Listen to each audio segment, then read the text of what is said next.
আসসালামু আলাইকুম প্রিয় খামারি বন্ধুগণ, আমি Azharul Islam, AI technician, Lalteer livestock development limited. প্রিয় খামারি বন্ধুগণ, আমি আজকে আপনাদের সাথে একটি মেডিসিন নিয়ে কথা বলবো। এর আগে বলে রাখছি, আমরা যারা আসন্ন কুরবানি ঈদকে সামনে রেখে যারা সার মোটাতাজাকরণ প্রকল্প হাতে নিয়েছি, তাদের জন্য আজকের এই ভিডিওটি খুবই গুরুত্বপূর্ণ।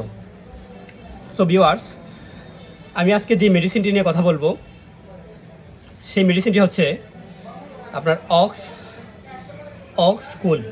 মানে আপনার দেখি বুঝতে পারতেছেন, অক্স মানে সার, কুল মানে ঠান্ডা। মানে সারকে ঠান্ডা করার জন্য যে মেডিসিনটি ব্যবহার করবেন সেটি হচ্ছে অক্সকুল।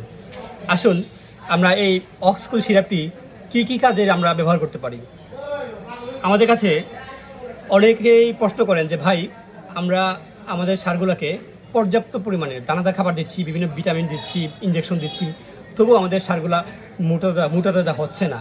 সো ভিউয়ার্স, এখন আমি আপনাদেরকে কথা বলি, আমরা যারা সার বা গবাদি পশু একসাথে লালন পালন করি, দেখা যায় একটা প্রাকৃতিকভাবে অনেক সময় দেখা যায় সারগুলা আপনার মেহজনিত একটা সমস্যা হয়।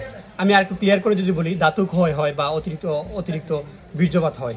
সেই ধাতু ক্ষয় রোধে এই আপনারা যে মেডিসিনগুলা ইউজ করতে পারবেন, যে মেডিসিনটা ইউজ করবেন সেটা হচ্ছে অক্সকুল। মানে সারকে ঠান্ডা করার যে মেডিসিনটা সেটা হচ্ছে আপনার অক্সকুল। সেই অক্সকুলের মধ্যে বিভিন্ন ধরনের মেডিসিন উপাদান আছে। আমরা বলি vitamin B1, B6, B12, vitamin D, আরও কয়েকটি উপাদান আছে, উল্লেখযোগ্য কয়েকটি উপাদান আছে। সেই এটা ভিউয়ার্স, অতিরিক্ত মেহজনিত সমস্যা বা ধাতু ক্ষয় হলে দেখা যায় আমরা আমাদের সারকে যে পরিমাণে ভালো দানাদার খাবার দিচ্ছি, দেখা যায় খাবারগুলো কাজে লাগে না এবং ধাতু ক্ষয়ের মাধ্যমে শরীর থেকে বিভিন্ন ধরনের ভিটামিন বের হয়ে যাচ্ছে। সো আমি আপনাদের যাদের এই সারের যে সমস্যাগুলো রয়েছে, আমি আপনাদেরকে সাজেস্ট করতে পারি আপনারা এই অক্সকুল সিরাপটা ব্যবহার করতে পারেন। প্রতিটি বড় সারের জন্য বা 100 কেজি সারের জন্য 100 মিলি করে আপনারা 7 থেকে 10 দিন ব্যবহার করতে পারবেন। এই প্রোডাক্টটি হচ্ছে আপনার এসিআই কোম্পানির, খুবই ভালো একটি প্রোডাক্ট। আর এটার এমআরপি অর্থাৎ বডি রেট হচ্ছে 355 টাকা।